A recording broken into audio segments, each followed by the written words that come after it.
Hi, I'd like to talk about understanding conflict, specifically in literature. And some of the things that I really want you to walk away reviewing, refreshing, understanding are one, what is conflict in literature and who is involved in it? Two, why does it even happen and when can you consider it over or resolved? Three, what are protagonists, antagonists? What are those words all about? And four, what are the 7 types of conflict in literature? So, moving right along.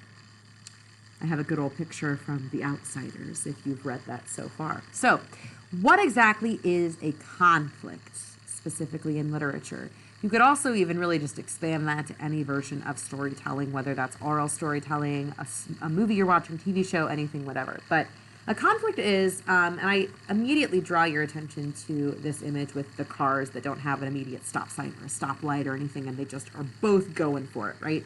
We kind of maybe, if we imagine that both of these cars were going straight, like they were continuing on their path, and maybe they were all both going the same mile per hour, so they were determined to hit the same spot at the same time. Conflict is like that analogy. It is the meeting of 2 opposing forces, so people that do not want the same thing are not going the same way. They're 2 opposing forces trying to get what they want. This intersection is maybe just a visual to have in mind. Who is involved in literature? Well, it can be 2 or more forces. I say forces and not just people because a lot of times it could be like me versus a rainstorm or like society versus a group of kids.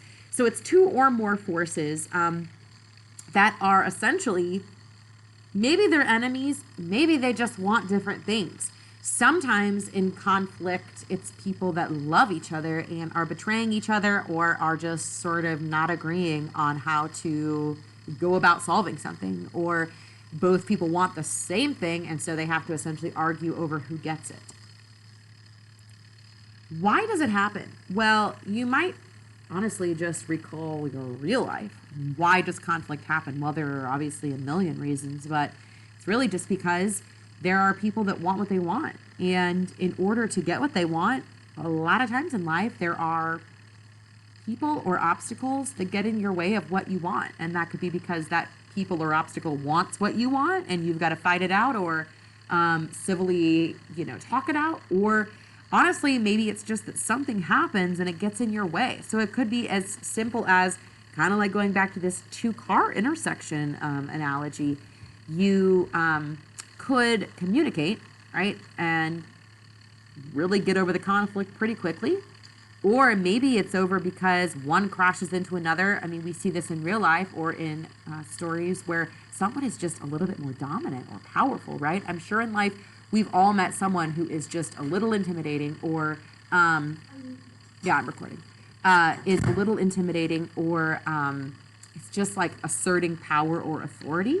So it kind of rolls into the question of when is it over? Communication occurs when each side can express what they need and maybe civilly work it out, which I would argue is often not always the way things go down in books a lot of times because there isn't maybe a lot of like intrigue as a reader when things are just like peacefully worked out really quickly. A lot of times there isn't necessarily like war, but a lot of times there is like a lot of navigating how to overcome these conflicts, which is essentially what the heck stories are even about. That leads me to talk about these 2 terms, protagonist and antagonist. And the first thing that we should recall is that when I say the word objective, an objective is just a goal that you have.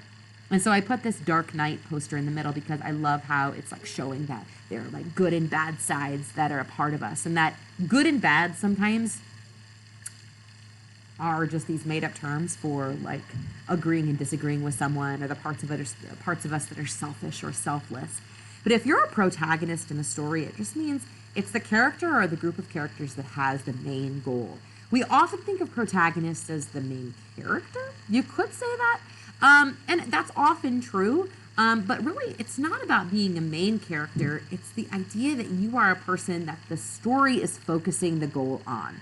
Whether that's a really obvious goal like saving the planet, or it's just like someone who's like living their life trying to figure out their sexual identity. Maybe it's someone who is like adjusting to a new school and is getting over discrimination. Like whatever it is, it's the person we're centering this story on. And oftentimes we see their perspective.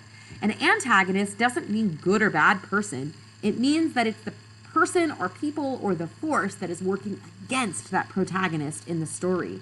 So you could think of an antagonist being, the traditional villain who's trying to stop the superhero, kind of like the Dark Knight poster implies. Or you could think of an antagonist being like a really hard winter storm that prevented the family from getting through the hard winter, if you think of like classic texts. But protagonists and antagonists are really important, and it kind of, we say that word like antagonizing a lot. Like if someone's antagonizing someone, it's like you're getting in their way of living their life, pretty much.